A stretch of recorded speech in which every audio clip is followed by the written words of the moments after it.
the best thing you can possibly have. Now we just got a few more points to tell us that we're almost out of time. This individual, just a side note real quick, they can actually share Islam with them also. She might come to the same convictions probably, and then there's nothing wrong that she accepts Islam. That's or fantastic. even why not? that they can come together and marry and do it the right way. He should just say to her, you know, I've got something to share with you. This is something I've discovered. I know it sounds crazy, but, you know, just look into it. Read these things, you know, because this is what I've understood, right? And I'm a man of my convictions. When I find something, I have to follow it, right?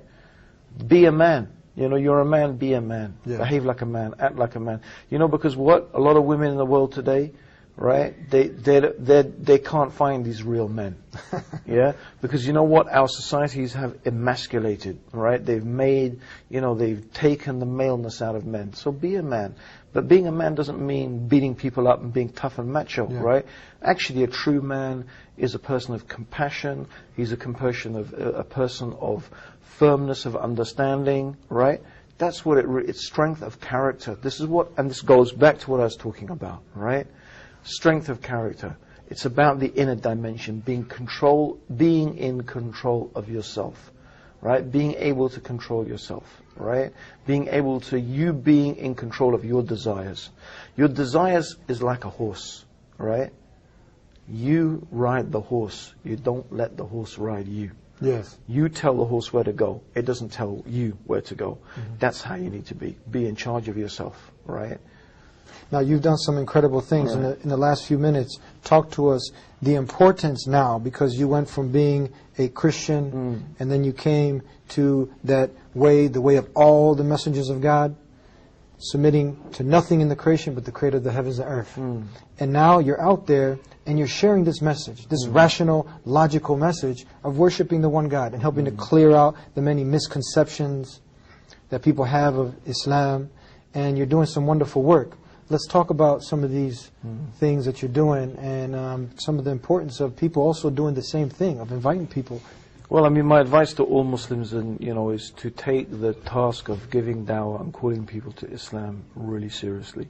In the Quran, Allah said, وَلْتَكُمْ مِنْكُمْ أُمَّةٌ يَدْعُونَ إِلَى الْخَيْرِ وَيَعْمَرُونَ بِالْمَعْرُوفِ وَيَنْحَوْنَ عَنِ الْمُنْكَرِ وَأُولَٰئِكَ هُمُ الْمُفْلِحُونَ. Which means, let there arise from amongst you, meaning the Muslims, a group of people, a band of people, that is inviting to all that is good. They enjoin what is right, they forbid what is wrong, and they are the successful people. And, this shows that it's an obligation that from amongst the Muslims there needs to be people who are dedicated to calling others to the goodness of Islam. Right?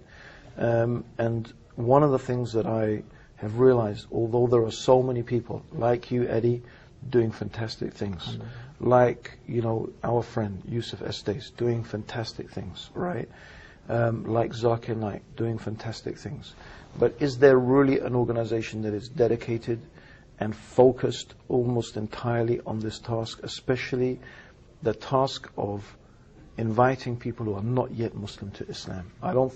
We don't think that organization exists, certainly not on a big international scale. So my ambition is to really not only create, because we're in the process of creating, but getting an organization like that together, so we can really give people the resources and train them and equip them so that they can learn how to share this beautiful message of Islam with others. So people could check out our beginnings, because all it is a beginnings. You have a website? We have a website. It's IERA, so it's IERA, as in era, and age iera.co.uk. We're starting off in the UK, so www.ierauk.org, and you can check out about the organization there, inshallah. If you need any help, that's what we're there for, to help you call others to Islam, inshallah. Now, closing advice for that person who, he's ready to step up. He realizes, man, I can die tomorrow. Michael Jackson died. That's right. Ed McMahon died. Farrah Fawcett died. And Bruce Lee died. And his son died. And this person died. And we will all die. And you want to die in a state of obedience and submission to your Creator. Give them the motivation, that person, to make that crucial step right now. Well, I think you've just said it, Eddie. I mean, seriously. Because they've investigated. They know that they have to establish the prayer after that. This is another trick of shaitan. It is just another trick of the devil. Nothing to it but to do it. You know what? He will just keep if he can, delay it 1 day, 2 days, he is just going to hope that that's the day that you die, and you die without those words. We got 1 minute. Ashhadu an la ilaha illallah, ashhadu anna Muhammadur Rasulullah on your lips. That's all he wants. What does that mean? That I testify there is nothing worthy of worship except the one God, and that Muhammad is the messenger of God. And I would say to him, if you know there's one God and you know Muhammad is the messenger of God, say it, testify it, and join this beautiful nation of the believers. And that would include all the preceding messengers?